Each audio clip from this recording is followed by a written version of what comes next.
Mis amados en el Señor, Dios nos bendiga. Estamos hablando del Imperio de Grecia y esta es la parte 16. Sigamos viendo los siguientes versos.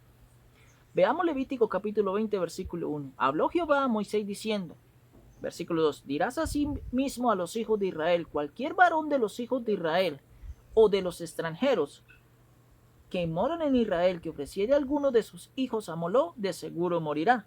El pueblo de la tierra lo apedreará. Versículo 3. Y yo pondré mi rostro contra el tal varón, y lo cortaré de entre su pueblo, por cuanto dio de sus hijos a Moló, contaminando mi santuario y profanando mi santo nombre. Versículo 4. Si el pueblo de la tierra cerrare sus ojos respecto de aquel varón que hubiere dado de sus hijos a Moló para no matarle, versículo 5. Entonces yo pondré mi rostro contra aquel varón y contra su familia, y le cortaré de entre su pueblo con todos los que fornicaron en pos de él, prostituyéndose con Moló.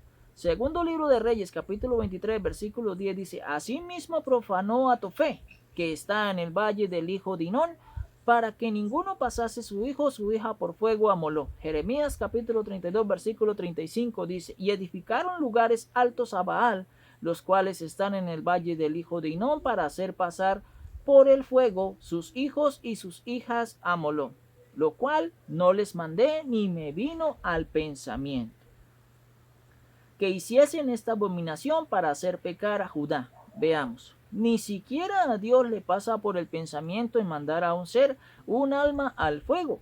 Cuando nosotros defendemos la personalidad de Dios, justo y misericordioso, que si bien da un castigo y lo da por fuego, porque obviamente sabemos que esta vez la destrucción viene por fuego. Sin embargo, es algo que Dios hará rápido y no permitirá en quienes sean destruidos sufran, sino será una destrucción amorosa y rápida. Como lo dice Juan en su primera carta, en que Dios es amor y misericordioso. Cuando nosotros presentamos eso, los infiernistas en su defensa y contraataque, según ellos, en el libro de los jueces, capítulo 10, versículos 6 al 12, hay una base bíblica en que afirman en que Dios sí acepta sacrificios humanos. Veamos el contexto. En ese entonces surgió un hombre llamado Jeté, quien administró justicia en el territorio de Canaán. Durante 6 años era descendiente de la tribu de Manasés. Su madre era prostituta y fue elegido por los ancianos del pueblo como caudillo y juez. Los amonitas hostigaban al pueblo de Israel y por esta razón nombraron a Jeté como juez de Israel. Este asedio duró 18 años, donde los amonitas estuvieron entre Israel con el fin de expulsarlos al territorio de Canaán. Dios lo permitió porque Israel fue infiel con Dios y se entregaron a los ídolos. Sin embargo, después de este tiempo de hostigamiento de los amonitas hacia Israel, al fin recobraron el juicio y clamaron a Jehová por su ayuda, y empezaron a desechar los ídolos. Por esto nombraron a Jeté como juez, por sus grandes hazañas bélicas, resaltando en que anteriormente lo habían despreciado. Jeté aceptó con la condición de que si Jehová le daba la victoria, él seguiría como juez de Israel. Esto sería la aprobación de Dios como juez para guerrear contra los amonitas. Jeté envió emisarios al rey de Moab con el fin de resolver ese conflicto pacíficamente, pero el rey amonita dijo que Israel se había hecho al territorio de los amonitas. Pero Jeté le demostró históricamente al rey amonita en que no era así, donde ellos nunca se metieron con el reino de los amonitas, ni los moabitas, ni con el reino de los edomitas por territorio. Veamos jueces o comparemos jueces capítulo 11 versículo 14 al 19, Deuteronomio capítulo 2 versículo 9 al 37, segundo libro de las crónicas capítulo 20 versículos 9 y 10.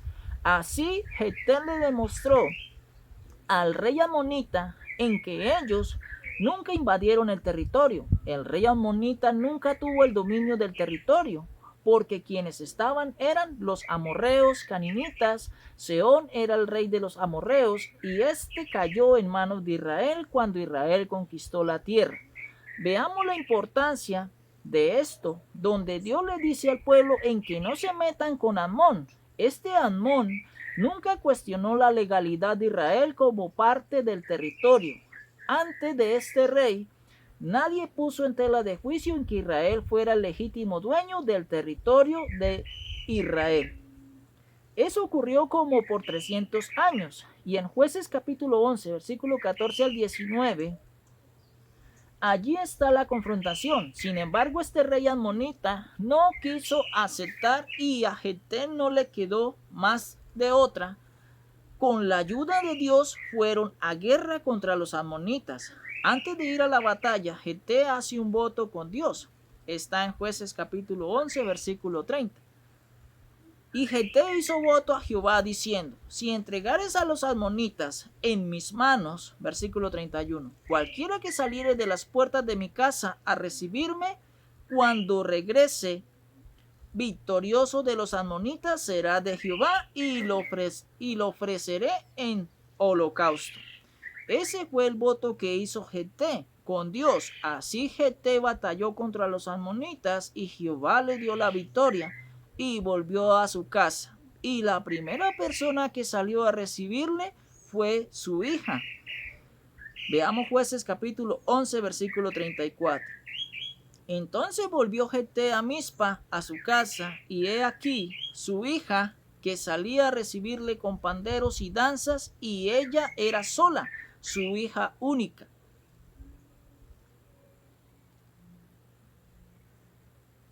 No tenía de ella hijo ni hija, versículo 35. Y cuando él la vio, rompió sus vestidos diciendo: ay, hija mía, en verdad me has abatido, y tú misma has venido a ser causa de mi dolor.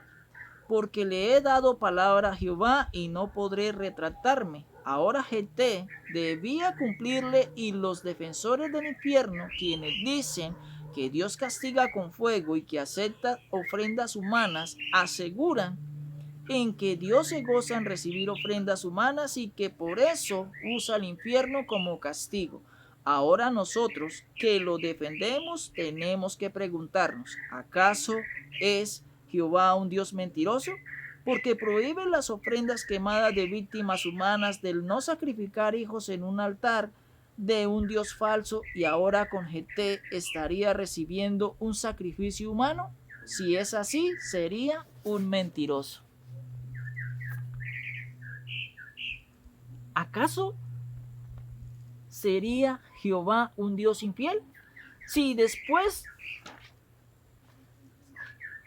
de que da unos mandamientos Israel, donde prohibía presentar hijos pasados por el fuego, en no profanar su santuario, pero va a recibir una ofrenda humana como recompensa de alabanza o de adoración, la pregunta sigue siendo: ¿acaso Dios es un Dios que quebranta sus propios mandamientos? De la fidelidad de Dios, de la verdad de Dios y la integridad de Dios está siendo puesta en juicio. Y la respuesta es no. Porque Dios no se complace y no acepta sacrificios humanos. Dios a través de la Biblia dice que aborrece estos procedimientos. Además dice que raerá y destruirá a todo aquel que haya puesto a sus hijos sobre un altar en sacrificio como ofrenda sobre algún Dios. Pero ¿qué fue lo que sucedió en la historia de Jefté con su hija? ¿Acaso fue puesta en el altar en holocausto y le prendió fuego? En el relato bíblico le dice su hija Jefté que esté tranquilo, que le cumpla a Dios lo que le prometió. ¿Acaso esta jovencita, al saber que sería quemada, sería que amaba tanto a Dios y a su padre Jefté que no le preocupaba? Veamos el trasfondo histórico de lo que sí sucedió en el contexto en la historia. Los israelitas tenían la costumbre en sus hijos, ya fuera en el tabernáculo o en el templo. Recuerde que la palabra santuario cabe en estos dos aspectos. El tabernáculo era la tienda portátil que tenían los israelitas en su viaje por el desierto y donde quiera que iban. Luego ya en tiempo de Salomón ya se eligió un sitio fijo y la palabra santuario cabe en estos dos escenarios, en la tienda portátil o en el templo de Salomón. Los israelitas hacían votos y dedicaban sus hijos al santuario. ¿Eso qué quería decir? En que sus hijos eran presentados en el santuario ante el sacerdote y tenían que ser dejados en el templo o en la tienda de reunión para que sirviesen allí al Señor. Había esta práctica donde los israelitas dedicaban a sus hijos al santuario y era un sacrificio paternal porque tenían que despojarse de sus hijos y dejarlos allá para el servicio exclusivo a Jehová. Ese fue el caso de Samuel, que fue dedicado por su madre Ana como ofrenda a Jehová como un voto. Ana era estéril y dijo en oración a Dios que si le daba un hijo, lo entregaría de lleno al santuario. Resulta que Ana quedó embarazada y nació Samuel. Cuando fue destetado, Ana lo ofreció al santuario y presentó con él un holocausto, un sacrificio animal, ya fuera un becerro o un cordero. Y en el primer libro de Samuel, capítulo 1, versículo 11, dice, e hizo voto diciendo, Jehová de los ejércitos, si te dignares mirar la aflicción de tu sierva y te acordares de mí, y no te olvidares de tu sierva, sino que dieres a tu sierva un hijo varón, yo lo dedicaré a Jehová todos los días de su vida y no pasará navaja sobre su cabeza. Veamos 2 Samuel capítulo 2 versículo 18. Y el joven Samuel ministraba en la presencia de Jehová vestido de un efod de lino, versículo 19. Y le hacía a su madre una túnica pequeña y se la traía cada año cuando subía con su marido para ofrecer el sacrificio acostumbrado. Y así pasó con Jeté. Lo que hizo fue dedicar a su hija al santuario, así como Ana lo hizo con Samuel. Y esto lo hace juntamente con un holocausto animal. Por eso, él utiliza esa palabra. Con el caso de la hija de Jeté había algo relevante, y era que no podía casarse. Tenía que permanecer virgen toda su vida, y por eso Jeté, cuando la ve, se quebranta por ser su única hija, y va a entregarla como ofrenda al santuario. Que la palabra de Dios corra y sea glorificada.